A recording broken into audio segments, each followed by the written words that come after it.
Greetings and welcome back to the channel, Humanity Facts and Mysteries. When we talk about ancient civilizations, technological innovation usually brings to mind a small, familiar group. Rome, Greece, China, Mesopotamia. Southern India is often painted as peripheral, spiritual, poetic, but not technical. This perception, however, hides a much more complex reality. For centuries, Tamil society developed technologies that were practical, scalable, and deeply integrated into everyday life. The problem is, many of them were never fully recorded in grand imperial chronicles or later colonial histories. As a result, they weren't forgotten suddenly. They just slowly dissolved into the background of history. One of the clearest examples lies in water management. Tamil regions experienced extreme seasonal variation, long, punishing dry periods followed by intense, heavy monsoons.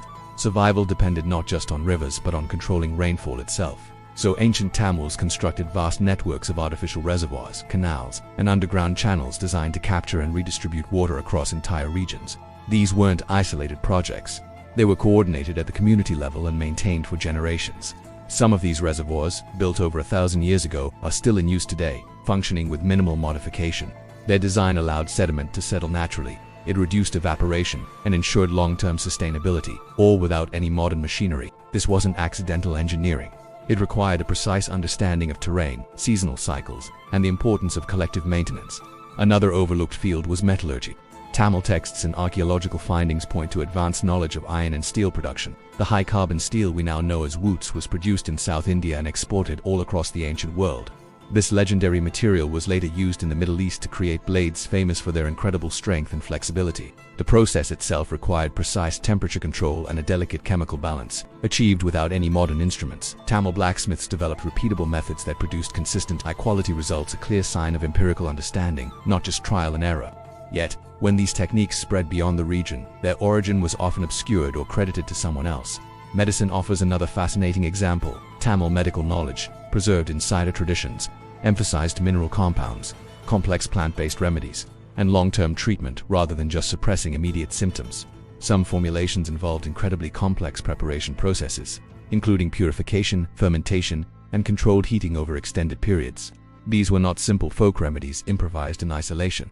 They were standardized practices, passed down through structured learning systems. While modern science has only recently begun to systematically examine these methods, their internal logic reflects centuries of careful observation and refinement. Maritime technology further challenges the idea of Tamil isolation. Tamil merchants and sailors navigated the Indian Ocean long before European expansion. They built ships capable of long-distance travel, seasonal navigation, and transporting heavy cargo across unpredictable waters. Tamil ports functioned as critical hubs connecting Africa, the Middle East, and Southeast Asia. Their navigation relied on a deep knowledge of wind patterns, star positions, and ocean currents, knowledge accumulated through generations of seafaring experience. These technologies were profoundly practical, not theoretical, and their success is evident in the sheer scale of the trade networks they supported. So what makes these technologies so hard to trace today? It's not their absence, but their nature. They were embedded in daily life rather than being displayed as monumental spectacles.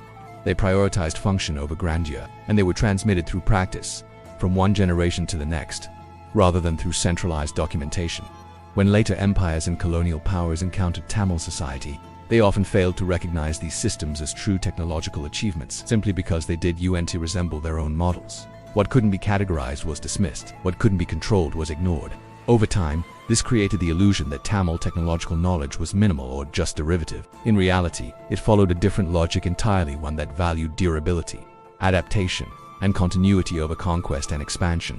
Understanding this difference is essential to understanding why so much Tamil technology appears lost. It was never meant to dominate the world. It was meant to sustain a civilization. What ultimately caused many of these technologies to fade from global memory was not failure, but invisibility. These systems didn't collapse dramatically, nor were they replaced overnight by supposedly superior methods. They continued to function quietly, locally, and efficiently, even as political powers shifted above them. When large empires rose and fell in South Asia, Tamil technological systems often remained intact precisely because they were decentralized. They didn't depend on a single ruler, a capital city, or a single institution. Villages maintained their own reservoirs. Families preserved metallurgical knowledge. Medical practices were passed down through lineages rather than academies.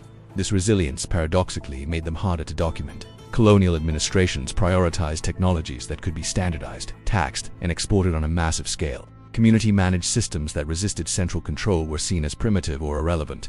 Despite their proven effectiveness, British engineers in India often dismissed ancient waterworks as obsolete, only to later rely on them during droughts when their own modern infrastructure failed. In metallurgy, local production was undermined by imported industrial goods not because it was inferior, but because it couldn't compete with the economics of mass production. The knowledge wasn't disproven, it was displaced. The exact same pattern occurred in medicine. Siddha practices were marginalized in favor of Western models that aligned with colonial institutions and ideologies. Yet, many traditional Tamil remedies continued to be used privately, surviving outside of official recognition. This created a split between what was actually practiced and what was officially recorded. History preserved what institutions endorsed, not what communities sustained. Over time, this absence of written acknowledgement became mistaken for an absence of knowledge altogether. Fortunately, modern archaeology and research are slowly correcting this imbalance. Studies of ancient reservoirs are revealing sophisticated engineering principles that align perfectly with contemporary sustainability models. Chemical analysis of wood steel has confirmed its exceptional properties and the complexity of its production process. Maritime archaeology continues to uncover evidence of long-distance Tamil trade networks that fundamentally reshaped the Indian Ocean world. These findings don't reveal a lost golden age in some romantic sense. They reveal something much more unsettling, a civilization that solved practical problems so effectively that its solutions became invisible once they were no longer politically dominant. The idea of lost technology often implies mystery or catastrophe. But in the Tamil case, the loss occurred through simple neglect, reinterpretation, and silence. The knowledge didn't vanish, it just stopped being credited. Understanding this challenges how we measure technological progress. It suggests that advancement isn't always about building bigger, faster, or louder. Sometimes, it's about building systems that last so long they just disappear into normality. The ancient Tamils didn't leave behind ruins meant to impress the future. They left behind functioning solutions meant to support life. And that is why their technologies are so difficult to recognize today. They weren't designed to conquer history. They were designed to endure within it. What ancient knowledge do you think modern society has overlooked simply because it didn't fit dominant narratives? Write your thoughts in the comments. Stay with humanity, facts and mysteries, because the most enduring technologies are often the ones history forgets to celebrate. Thanks for watching.